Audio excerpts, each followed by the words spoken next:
अगर हमारे समझौते के तहत गठबंधन होते हैं तो क्यों नहीं हमें सरकार बनानी चाहिए। कम से कम इस फिरका परस्ती सरकार को तो उखाड़ ही फेंकना चाहिए, जो लगातार जय श्री राम के नाम पर दलित और मुसलमानों के ऊपर मॉब लिंचिंग का काम कर रही है। मैं ये मानूंगा कि दोनों का हाथ था और इन्हें सुधर जाना चाहिए। अगर नहीं सुधरेंगे तो ये जान लीजिए तेजस्वी जी, जान लीजिए लालू जी, अगर आप जेल जाएंगे तो आपका रोने वाला भी कोई नहीं मिलेगा। जय भीम, सभी लोगों का स्वागत है आजाद समाज पार्टी कांसीराम बिहार इकाई के सामने। आज हम प्रेस कॉन्फ्रेंस करने का मुद्दा ये है कि आप लोग आए, हमारी बात को जनता तक पहुंचाए कि आज जो बिहार में जो राजनीतिक रस्साकसी चल रही है और जिस तरह के उथल पुथल मचा हुआ है, लोग एक तरह से घबराए हुए हैं, उस पर हमारी पार्टी अपना नजरिया रखना चाहती है। आप लोग चाहें तो जन सरोकार वाले कोई भी प्रश्न हमारे आजाद समाज पार्टी से पूछ सकते हैं। सर, बिहार में बिहाली वाली सरकार गिरी है और ऐसे में कहा जा रहा है कि आजाद समाज पार्टी के साथ जो आरजेडी है उसका अलायंस होगा। तो ये तो राजनीति का ज़रूरत है कि वो अपने साथ किन किन विचारधारा वालों के साथ वो जुटती है। बीजेपी के साथ तो हम नहीं जुटने वाले हैं, ये कौन सी नई बात है, ये सही हो सकती है। हमारे राष्ट्रीय नेता ये बातें तय कर पाएंगे कि क्या इस सरकार के साथ हमारा गठबंधन उचित होगा या नहीं होगा। आरजेडी के साथ जाएंगे सर? आरजेडी नहीं, हम बहुजन की सरकार चाहते हैं, संविधान को बचाने वाले सरकार को चाहते हैं। अगर ये सरकार ये हमारे कॉमन मिनिमम प्रोग्राम पर आती है, एजेंडा क्या होता है, एजेंडा पहले तय होता है, समझौते होते हैं, समझौते के आधार पर गठबंधन होते हैं।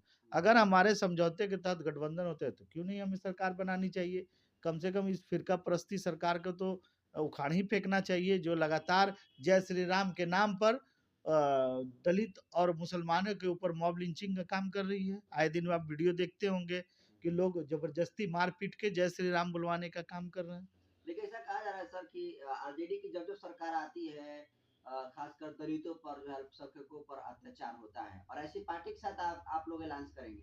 निश्चित तौर पे आपने ये जो बात कही, ये अभी जो दो इंजन डबल इंजन की जो सरकार थी, नीतीश कुमार जो मुखिया थे, अभी आपने देखा होगा खुसरूपुर पटना का जो कांड था और तमाम प्रकार के थाने द्वारा दलित हत्याओं के ऊपर, अपहरण के ऊपर केसेस नहीं लिए जाते थे, जिसपे हमने एक बड़ा आंदोलन भी खड़ा किया, बहुत सारे थानों में घेराव भी किया। आज गया के इसी मुद्दे पर हमारे 20 साथी कार्यकर्ता आज जो हैं जेलों में बंद हैं और उसके लिए हम एक बड़ा आंदोलन खड़ा करने जा रहे हैं। सवाल ये है कि क्या उस कृत्य में नीतीश कुमार का कितना हाथ था और आरजेडी का कितना हाथ था। मैं ये मानूंगा कि दोनों का हाथ था और इन्हें सुधर जाना चाहिए।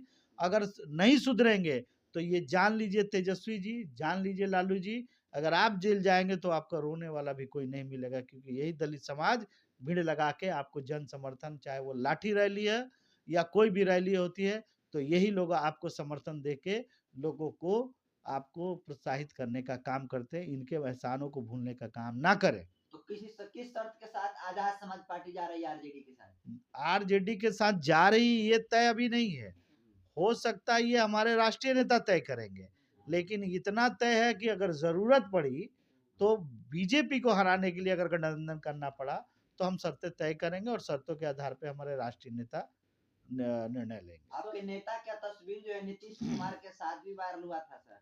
भाई, एक पॉलिटिशियन का दूसरे पॉलिटिशियन के साथ अगर फोटो आता है तो इसमें कौन सी ताज्जुब की बात है।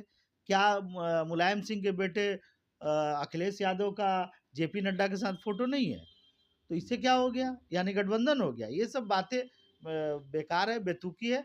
मुद्दे की बात यह है कि हम जो है हमारा सैद्धांतिक लड़ाई फिरका प्रस्ती सरकार बदली उसके बाद लालू प्रसाद यादव और तेजस्वी यादव पे ईडी का छापा पूछताछ चल रहा है, इस पे क्या पूछना चाहिए? एकदम स्पष्ट है, ये नाटक हो रहा है, ईडी का दुरुपयोग हो रहा है, ऐसा नहीं होना चाहिए। बदले की कार्रवाई है और इस बात की निंदा की जानी चाहिए कि जब तक आप पिछली सरकार में जब ये तेज उप मुख्यमंत्री, तो आपने छापा क्यों नहीं मारा, आपने क्यों नहीं कार्रवाई की। आप जैसे ही अगर आपने पाला बदला और आपकी सरकार बन गई थी, अब वो दोषी हो गए। ये सब चीजें गलत हो रही, लोकतंत्र के लिए ये अच्छी बात नहीं है। गलत कहाँ हो रहा है सर? ये लैंड फॉर जॉब का मामला है सर। लैंड फॉर जॉब का मामला तो क्या वो साबित हो गई, कैसा हुआ सवाल ये। तभी तो सर साबित होगा। निश्चित तौर पे जांच करें, लेकिन ये बदले की कार्रवाई जो अभी इस स्थिति में की जा रही है, इसका हम विरोध कर रहे हैं। क्या दोषी को सजा मिले, हम इस बात के लिए थोड़ी विरोध करेंगे। तो बदले आप की कार्रवाई हम मानते हैं। निश्चित तौर पे आपने ब्रजभूषण पे क्या कार्रवाई कर दी? आपने आपने क्या आप जो संसद में आपने जो सांसद को गलियाने का काम किया, उस पे कार्रवाई कर दी? आपने क्या राष्ट्रपति शासन लागू मणिपुर में कर दी? नहीं की। बहुत सारे ऐसे मुद्दे हैं जिस पर आप कार्रवाई नहीं करते हैं, पक्षपात करते हैं। तो लेकिन सर सवाल ये है कि जिस तरह से ईडी के छापा बिहार में लालू प्रसाद और तेजस्वी यादव पर पड़ा, अगर आप अलायंस में जाते हैं तो आप पर भी छापा पड़ेगा, तो उस पे आजाद समाज पार्टी का क्या स्टैंड होगा? देखिए, कानून को अपना काम करने देना चाहिए और शासकों का ये कर्तव्य बनता है कि कानून का दुरुपयोग नहीं करना चाहिए। सवाल इतने एक महीन सी एक लाइन है संतुलन का और ईमानदारी का, निष्पक्षता का। अगर आपने निष्पक्षता छोड़ा तो आए दिन ये घटनाएं किसी के तरफ से भी हो सकती है। हम चाहेंगे कि आजाद समाज पार्टी ऐसी प्रवृत्तियों पर रोक लगाएगी और ऐसा काम करने का काम नहीं करेगी। बीजेपी के तमाम नेता लोग कह रहे हैं कि जैसी करनी है वैसी भरनी है, जैसे कि कह रहे कहा कि जब सरकार में आते हैं तभी अरबपति हो जाते हैं। तो आप ये आसाम के मुख्यमंत्री जो घोटाले में थे, उनको तो आपने मुख्यमंत्री बना दिया, उन्हें तो जेल में होना चाहिए था। और खुद वहाँ आसाम के चीफ मिनिस्टर ये बोलते हैं कि मुझे फंसाया जा रहा है और बीजेपी के सरकार मुझे फंसा रही है। बाद में जब वो बीजेपी में चले जाते हैं तो साफ हो जाते हैं।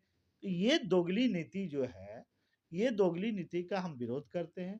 ऐसा नहीं होना चाहिए, बदले की कार्रवाई नहीं होनी चाहिए, कानून का राजनीतिकरण नहीं करना तो चाहिए। सर पप्पू यादव को छोड़कर आप लोग आरजेडी के साथ आ रहे हैं? किसको छोड़कर? पप्पू यादव। पप्पू यादव छोड़ने की बात थोड़ी हो रही है। हाँ।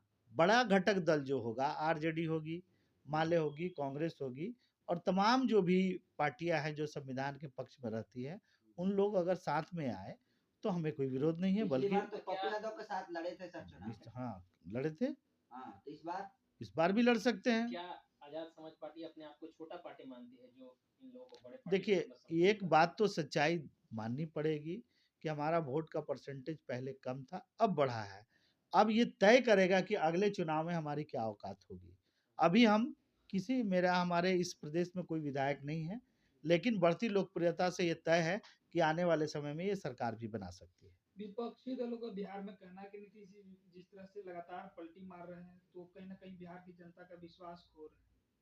देखिए, आप इस बारे में मैं क्या टिप्पणी करूं, लोग सभी देख रहे हैं। लेकिन इस तरह से सत्ता को फुटबॉल की तरह यूज नहीं करना चाहिए। मैं यही कहूँगा, उनकी क्या मजबूरियाँ रहीं कि वो बार-बार, ये देखिए, एक बात तो स्पष्ट है, एक मुख्यमंत्री दोबारा मुख्यमंत्री बनना नहीं चाहता है और उसके लिए वो सत्ता परिवर्तन कर रहा है, ये मेरे हजम की बात नहीं। कुछ ना कुछ इन दोनों के बीच में मजबूरियाँ रही होगी, या तो नीतीश कुमार में कमी रही होगी, या हो सकता है बीजेपी का अतिरिक्त दबाव हो दोनों पर कि अगर आपने नहीं तोड़ा तो हम आपको जेल भेज देंगे, बुरी तरह फंसा के जेल भेज देंगे, झूठे केस में फंसा के भेज देंगे। हो सकता है नीतीश कुमार जी डर के मारे भी पाला बदल लिए हों, ये उनका मामला है, लेकिन ऐसा नहीं होना चाहिए।